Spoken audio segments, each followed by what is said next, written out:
live. Over the next 20 minutes or so, we'll be taking questions that you, the fans, have submitted on Facebook and put into our extra special guests here, Anthonuy Joshua and Charles Martin, who go head-to-head in a cracking world heavyweight title fight at the O2, just down the road, this Saturday night. Please leave your questions in the comments section, and if you're lucky, your question will be used, and the boys will be answering it. First of all, Anthonuy, 2 days to go until the dream moment, I guess. I suppose you have to look back to the Olympic gold medal fight, and now, years on, this is it, professionally for you, the moment. How excited?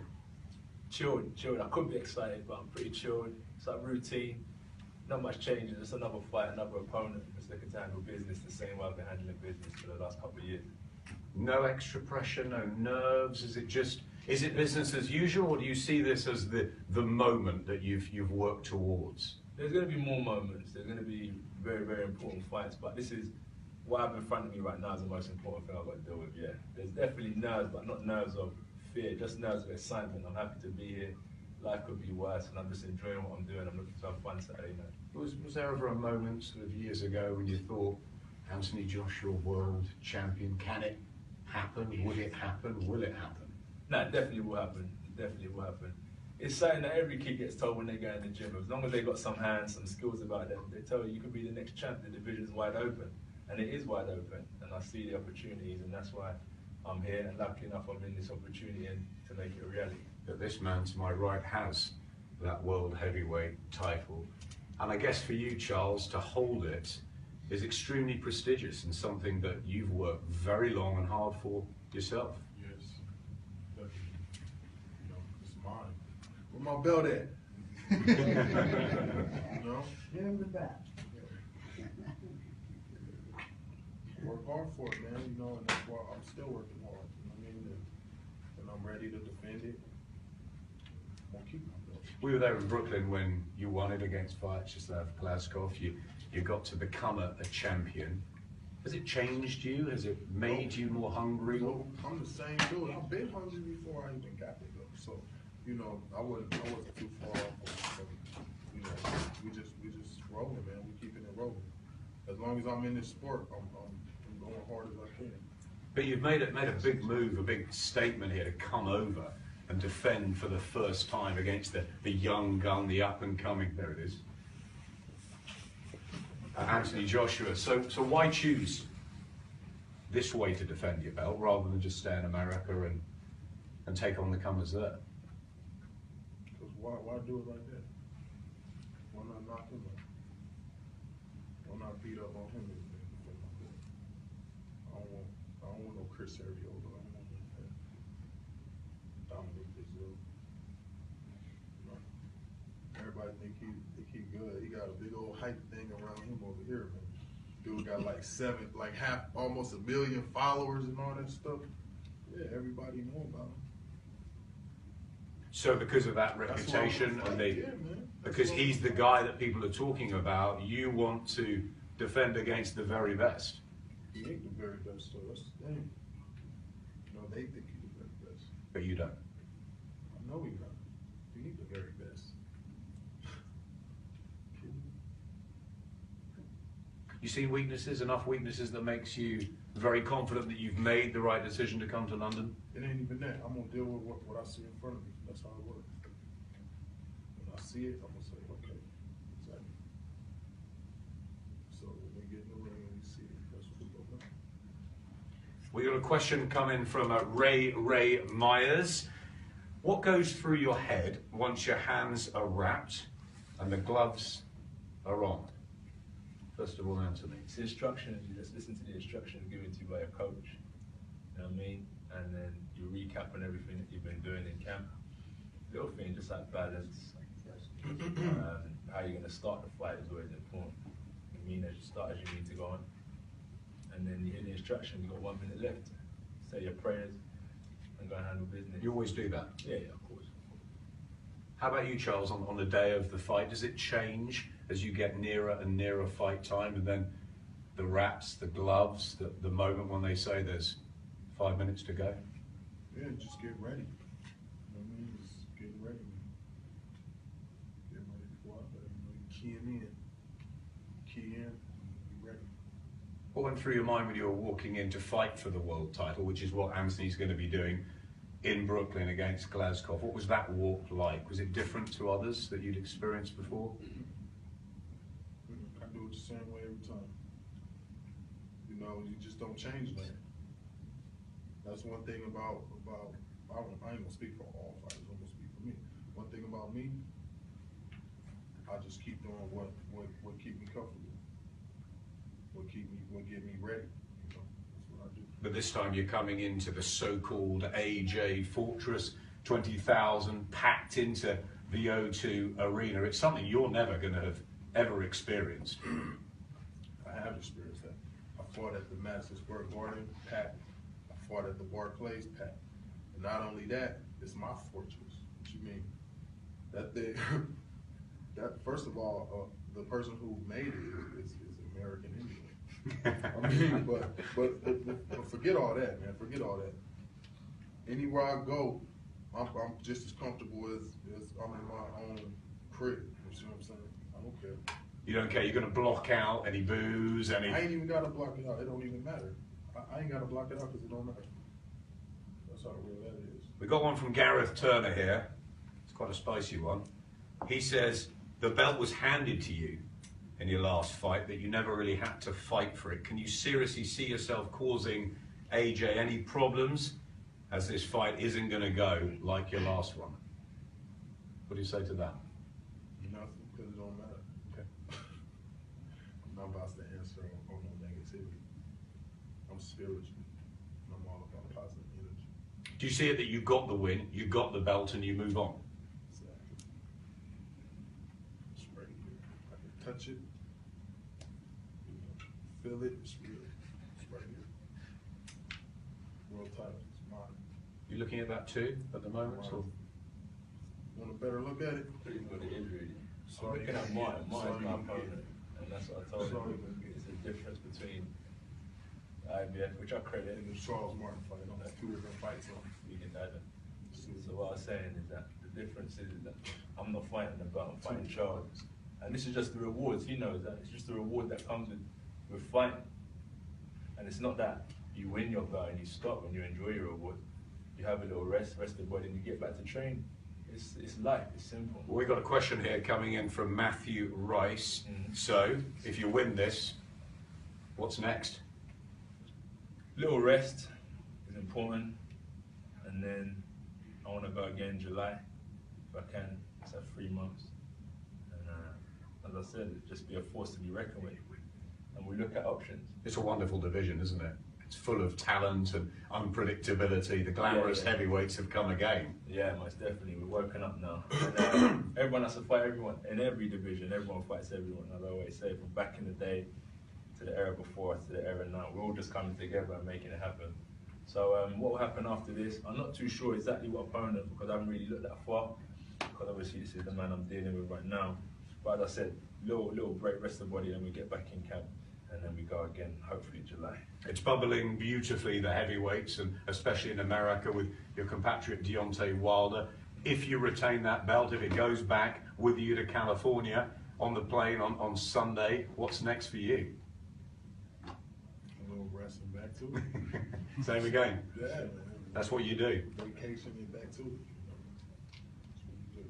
The ambition is burning inside you for a long career, Charles, a long reign. It's just, I don't even be thinking like that, man. Like, when the fights get set up, I just train, I go hard. Only thing I focus on is boxing, man. The boxing aspect of the game is all I focus on. I got a team to work out everything else.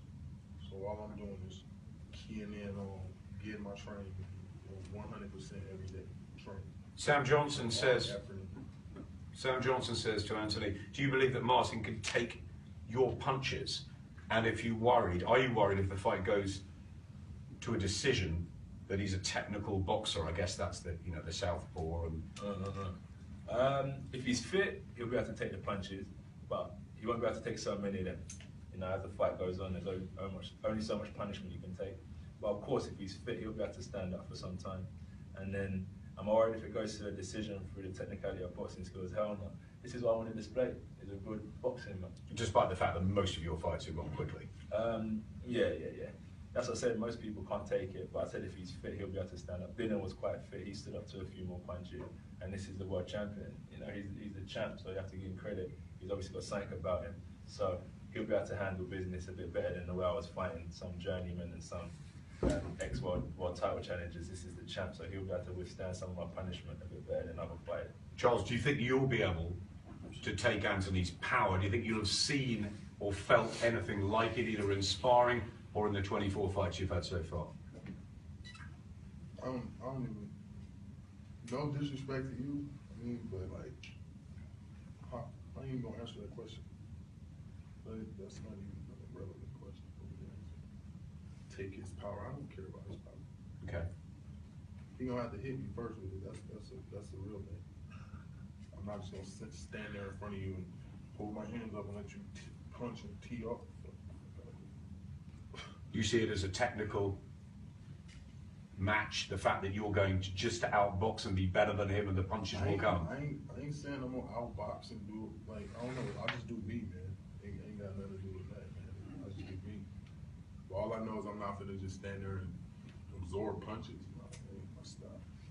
Richard Birch says to you, Charles, if you did end up beating Joshua, do you think you'll be able to give Tyson Fury a chance, a fight, and how would that go?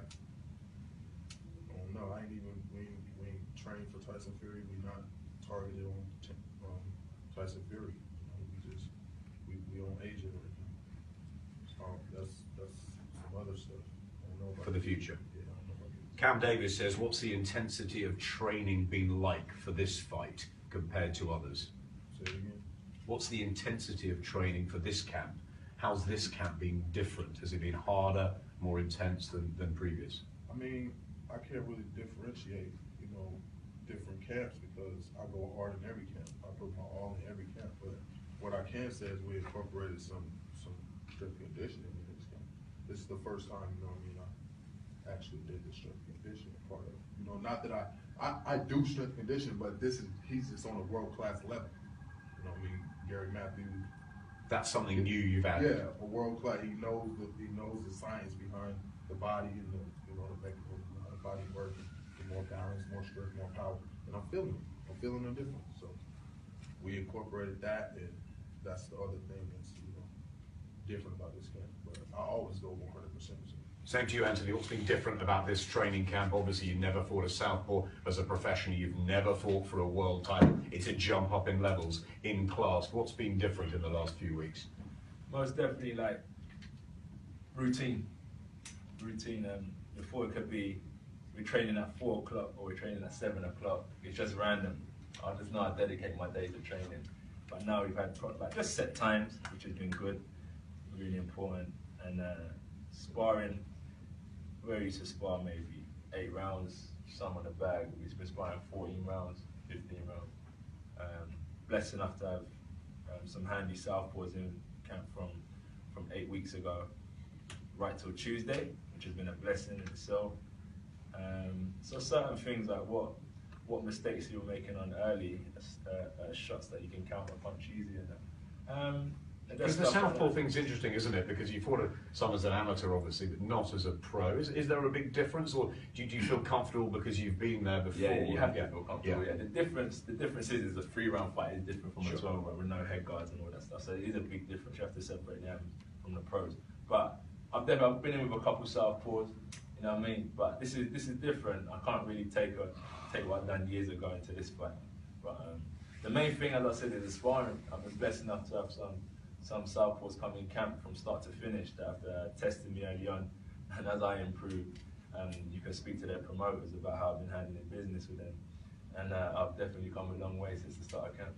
Boys, this has been interesting. A couple more. Ewan Morgan is asking, who are your boxing idols when you were growing up or in the last few years? Who have you really looked up to that's inspired you, Charles?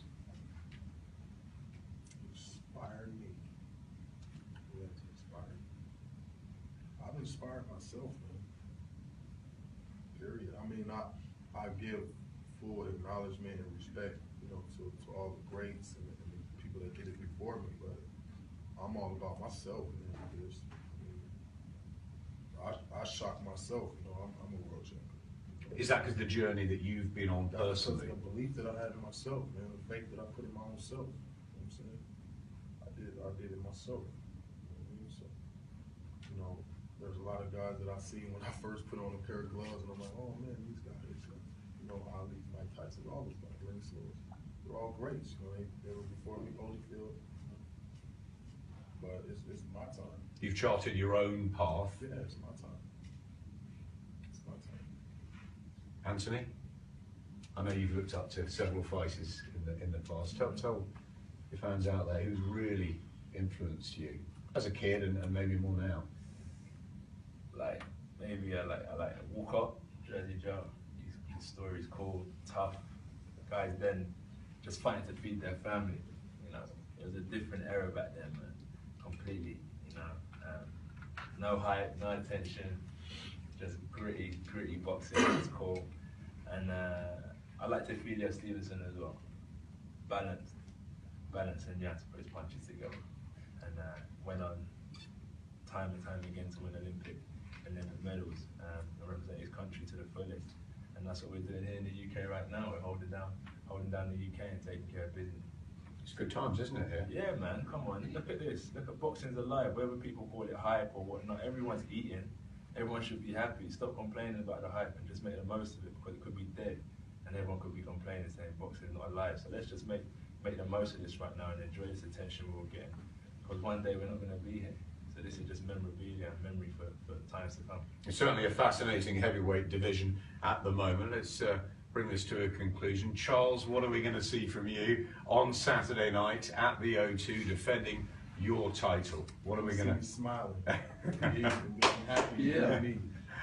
When you walk into the ring, when you perform, and when you walk out? Yeah, that'll be, you know, I'll go into my game more, obviously, but overall, I'm a happy dude, man. You know, ain't nobody take my happiness away. You've enjoyed yourself in London? Yes. Ready to go? Absolutely. And you're keeping that? Yes. Anthonuy, same to you. What sort of performance and statement are you going to deliver, make Saturday night? Is it important that this is your crunch moment? Yeah. Just look at some of the heavyweight title fights. The challengers take the fight. They take the fight to the champ and make a statement. You either slay the champ, or you still what's yours, isn't it? So it's up to you. You either take it to a 12-round fight and steal the belt, or you slay the champ and make noise and announce yourself on the heavyweight scene. So it's one or the other, really. Just entertaining, that's for sure. That's why we sell tickets. That's why the hype is here, because we're entertaining. All it is a good war. We're just going to war and may the best man win. It's not no disrespect, but you know, between two great men, you know, we stand in the ring together and may the best man win.